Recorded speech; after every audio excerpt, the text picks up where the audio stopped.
Oh, well, good morning, good afternoon, good evening. I think I've said that about 98 times. Or maybe it's 996. We better check because we're getting close to 100 of these, aren't we, Vivi? Yeah, Very yeah. close. And I've said that every time. So wherever you are in the world, I hope all is well with you, and I hope all is well with you, Phoebe. Yeah. Good morning, good afternoon, good evening, wherever you are. It's great to be in company of Graham always, and also with all of you. Ah, absolutely. It's all of the you that's important. Yes, yes. And we hope to, as we always do, to provide value. Value to our listeners and viewers is always paramount. What if they didn't get any value out of what we were talking about? I think it is up to us to check. What if? What if they didn't get value? Well, what if they didn't get value? They wouldn't come back again. What Yeah, if? What if we found another way of doing this? yeah, yeah. We, you I know, think. sorry. Yeah, I'm just trying to convey to our new listeners, each week we explore how leaders like you can turn everyday challenges into opportunities for growth. And that is where what if it is applicable to us as well as for you. And that makes an interesting conversational topic. Yes, and I'm going to take us back just a little bit, but not too far, to mention something because based on what you've just said, which Muhammad used to remind me of regularly, and I have now forgotten for a few weeks to say this, and just to give the context another little bit of strength, if you like. I am Graham Moore, and I am a certified master of the Leadership Challenge. I've been that for 14 years or so. And I've delivered the program of the Leadership Challenge in, I forget how many countries. I think it's about 18 or 17 countries, and to a whole lot of people.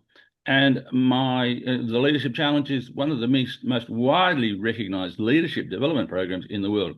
And the eighth edition of the book, the eighth edition, is being worked on right now and will be published next year. Now, send me a list of all the leadership books that have been published up to eight editions.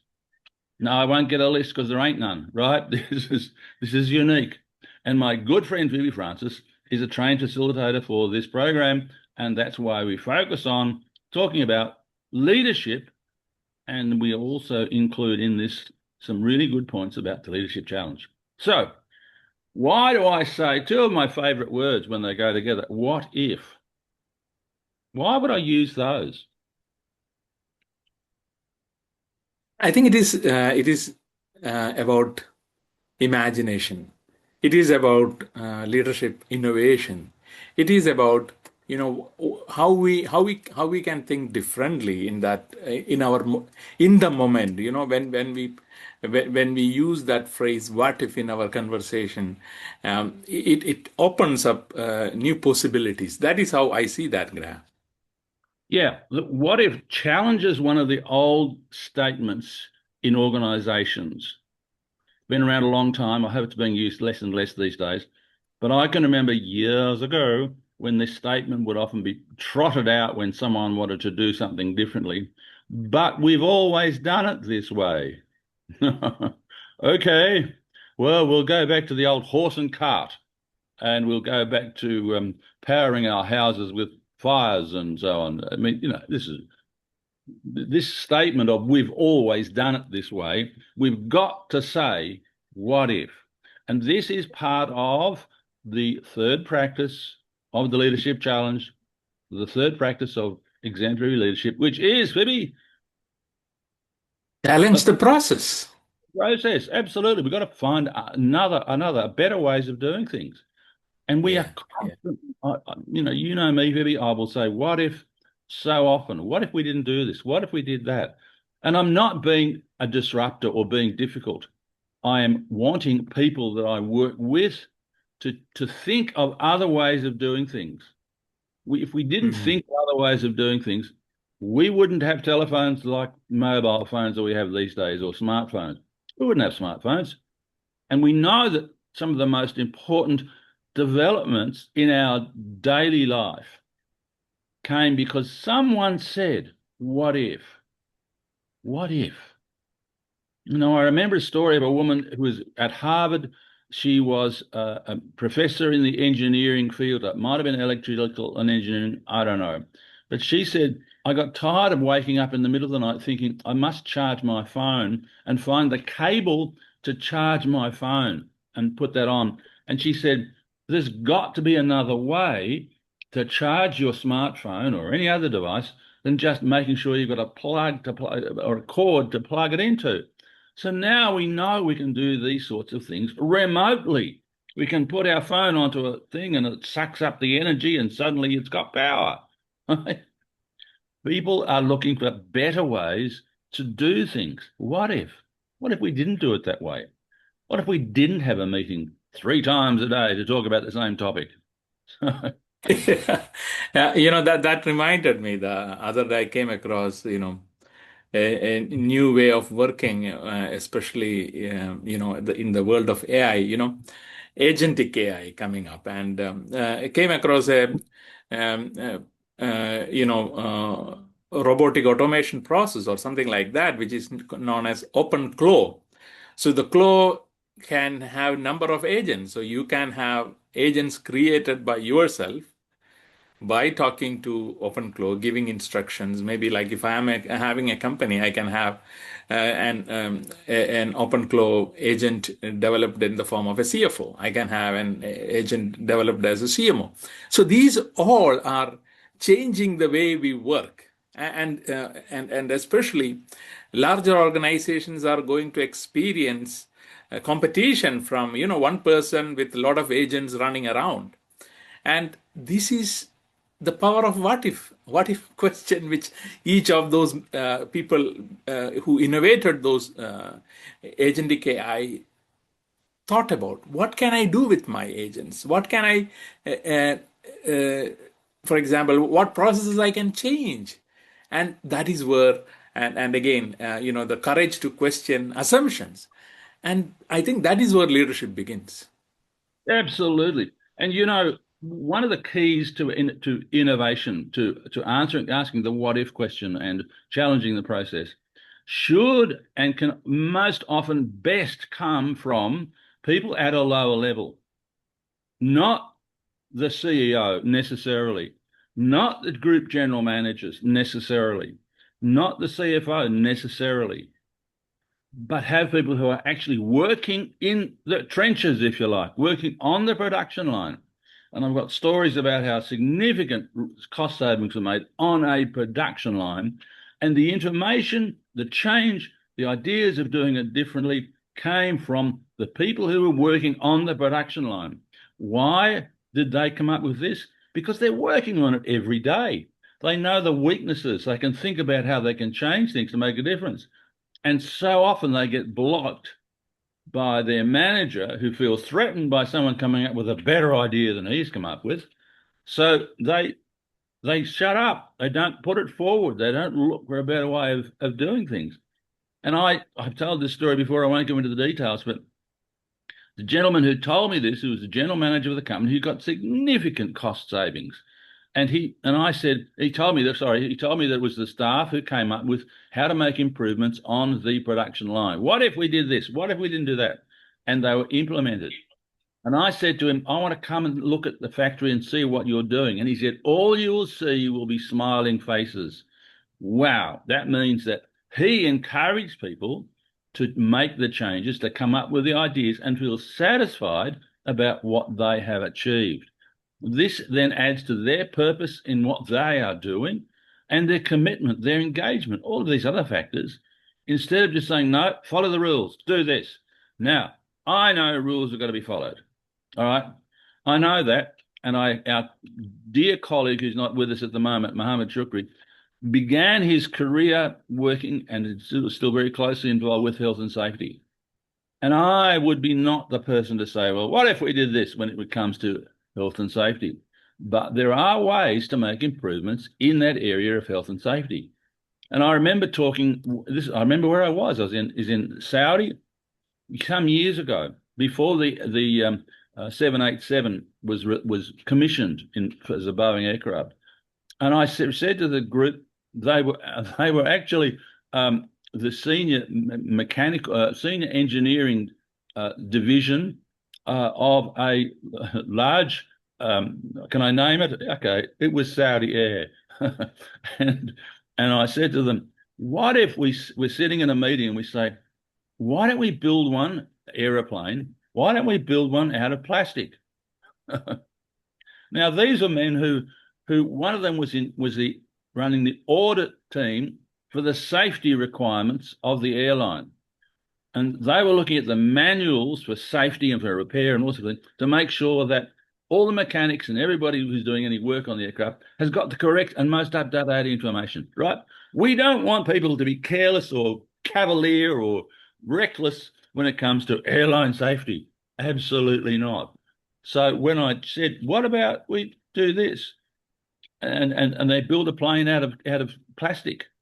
It was not long after that that the 787, which was built out of composite, which is kind of plastic, they did exactly that. So even the airline industry is looking for new ways of doing things. I remember something else way back, and this was by the CEO of Emirates Airlines, whose name's on the tip of my tongue, but don't look too closely because you mightn't see it. So he said one of the biggest weights in aircraft, that is not the weight to take off. This is the WEIGHT. One of the biggest weight factors is the framework around the windows. Can you believe that? It's the framework keeping the window in place is a significant part of the weight of the aircraft.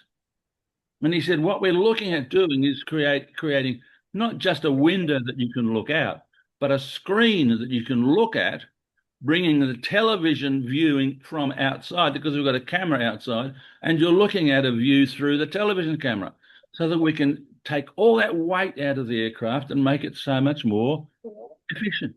Someone has said at some stage, what if we found another way than just having these very heavy window frames? We haven't got them yet. We haven't got the solution yet, but it's probably in the pipeline somewhere because someone's looking for a better way to do these sorts of things. And you're looking at a television screen in a sense, and the camera's outside, and you're going, oh, that's what it's like. Oh, beautiful day, whatever, without needing the window itself because the construction around the window that holds it in place is very, very heavy. So, Phoebe, over to you. Give me some examples of what if. Yeah, I think as you mentioned, we all experienced what if moment when COVID struck. Oh, Like the normal way of working was challenged, and I think it is at that point many of the leaders, they started to practice modeling the way from a modeled curiosity instead of a certainty, because certainty process has already broken because yeah, we are facing a challenge in which the past norm has not been applicable. And yeah, for example, I want people to reflect how that what if moment changed the team culture, how that what if moment boosted innovation. And at this point of time, one question I want to raise with all the listeners and viewers is what was the last time as a leader you paused to ask what if instead of giving an answer? And that is the moment, what if brings in, an opportunity where curiosity is celebrated. And that brings in, a space where people feel that, okay, now I can experiment with that word, what if being present. And we can see how things change with respect to the processes, with respect to the interaction with customers, with respect to the product features which we may have. yes, yes. Well, two things are going through my mind that are related to an industry that you are very familiar with, and that is banking. So, as you know, a little while ago, I was coaching some executives, a mid-level Emiratis from a large bank in Dubai, and there were two things a number of things that came up, but two things that occur to me now. One is that now these participants were not at manager level. They were at, some of you knows, they were at band 6, which is just short of being a manager. And there was a particular process which was related to loans, I believe. And it typically took 4 to 5 days for this to be put in place. And one of the participants in this group, because she was working in that area, came up with a suggestion to change this particular process. What if there was a shorter way to do this? And what she set up with the approval of her manager and others above, because of the way she did it, it took about an hour, maybe 2 hours, as opposed to 3 or 4 days. And that clearly is not only an increase in efficiency, but it's an increase in productivity and a whole range of other things along the way. One part of that, which is also related to what if at the central bank, and I'm not critical in any way of the central banks, please don't take this as a criticism. It is what it was, and I don't know whether it's changed. But everything, almost, don't treat me as an expert, don't quote me, but almost everything required a hard copy signature, right? That we needed to have an actual hand on the piece of paper that with holding a pen and signing the document. What if we weren't able to do that? What if we changed that? How much more efficient are we going to be whilst still protecting everybody, while still having the checks and balances? This is not about being cavalier and throwing care out the window. Not at all. But there will come, if there hasn't already come, a time when actually sitting and signing a bank document will no longer exist because someone said, what if we try this? What if we try that? And it'll improve efficiencies. So these things we've got to work at all the time, looking for better, more efficient ways to do things. And the people who know how to make the change quite often are the woman that I mentioned, who is not at that senior level. She's working it all the time. And she says, but hang on, if I did this and did that and did that, that'll only take an hour and a half. Whereas at the moment, it takes 3 to 4 days. And she knows it because she's working there. She's doing it all the time. Baby.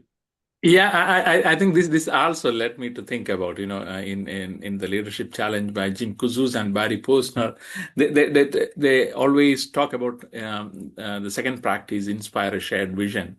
And what is interesting is, that vision often begins with one what if. And what if we could change how people experience work? An example question.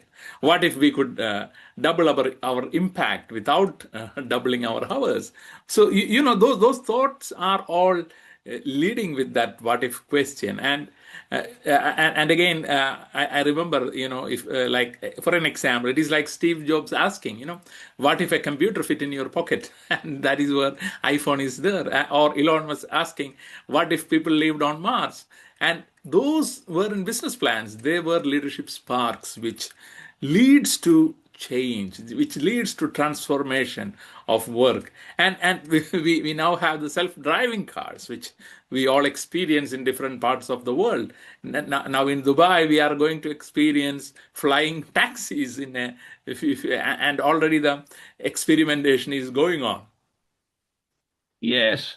Now, I heard, and I could be wrong, but I heard that the reason this is still doing what if, but I'd heard that the reason why Steve Jobs said, let's invent or develop or produce an iPhone, a smartphone, I'd heard that the reason was that he wanted to be able to access the messages that he wanted to read, not to scroll through all the other messages, the voice messages that had come in on his Nokia or whatever the phone was. So he said, we will develop a phone where I can go straight to the message that I want to look at, the important one. What if there was another way of doing this? And good boy, look at the things we can do with iPhones these days. What if we could put cameras in iPhones that are better in terms of quality than you can get out of a high-end Nikon? Almost. I'm a Nikon fan. It's okay. Almost. And challenging ways to do things. There's finding a better way. Having people know that they can. This is the key to this. Having the key to be able to say to their manager, what if we didn't do this? What if there was another way of of doing this. And we've then got to avoid the comment from the manager, well, we've always done it that way. No, right? If we've done it that way, then bring out the horses that take us on the journey. Oh, it's ridiculous. We are living in a daily changing world. I read an article just today about the change, and you would understand this with me, and any of our Indian listeners now will understand that cricket, remember that word, cricket, is going through significant change. And I didn't realize this, but women's IPL in India is the second highest, whatever, globally. I mean, women playing cricket and doing it and generating the revenue that they are generating. 10 years, 15, 20 years, no, women can't play. That can't be. Who would want to go and watch women play cricket? Yes, they're doing it. And this article said in the year 2050, there will no longer be leather cricket balls. But no, because of the way there's technologies. And there'll be other things because people think, what if? What if? I want people to think in their daily lives to be able to say to their manager, to their colleagues, what if we didn't do that? I know that there was a client I was doing some work for in Dubai quite some years ago, and one of they were in the facilities management area, and the people I was dealing with were managing properties like facility management, like high-rise buildings, and if it was a high-rise building, that's their only property, and they might have 3 or 4 other medium-sized buildings, but. And they used to have to write a report. One of the guys said, this report takes me 3 days to write, and I've got to have it in every month. It doesn't matter what it was. I have no idea what it was about. And he then went to his manager and said, do we still need to do this report? Remember, it takes 3 days to prepare it. Do I still need to do this? And his manager said, oh, I don't know. I'll go and ask the general manager. And he did. And the general manager said, no, we haven't needed that for 2 years. So 3 days a week, sorry, 3 days a month, 12 months a year for 3 years, he's wasted all of that time and energy. Oh, yeah. These things, because sorry to interrupt, but even this guy's manager didn't pick it up until he was challenged. Well, man, I'll go and check. What a waste of labour. Oh, what if we were able to, we're going to wrap this up now in 1 minute, Phoebe, I'll give you now. We've got time. Yeah, I think, as you just mentioned that story, it reminds, what if breaks boundaries? And you started with this phrase, like, we have always done this way. And the question is, what if we didn't? And this is the time where I want to ask our listeners to reflect with one question. When was the last time your team got excited, not because they had to, but because they wanted to? Yeah, and I really think that's a really good point, that when teams challenge and say, what if one person can say it first and the others get excited about it and look for ways to improve what they're doing, to make their lives a little easier, to be more productive and profitable, etc. They get involved. They feel that they are passionate about this. They get excited because they are helping to implement and devise the change that becomes the norm. Well done. Well said, Phoebe. Well, I will keep saying to the world, what if? So thank you, everyone, for joining us on the Leadership Challenge Middle East. If today's conversation sparks something to you, subscribe, share, and comment your what if below. Yes. And remember, simply saying that in a team meeting and having, hopefully, your leader who accepts that as a comment and not have taken that on as a negative comment, as if you're saying to him, well, why didn't you fix this or do that? No. He should embrace your words of what if and explore the ability to make changes. Thank you, Phoebe. As always, so good to be with you. I wish you great success as this week into Ramadan continues. And I hope it's a productive and successful week for you. What if it really was the best week that you ever had? I'll ask you that. Let me know next week. What if it was? Thank you, Phoebe. Thank you, Graham. Thank you, viewers, listeners, for being with us today.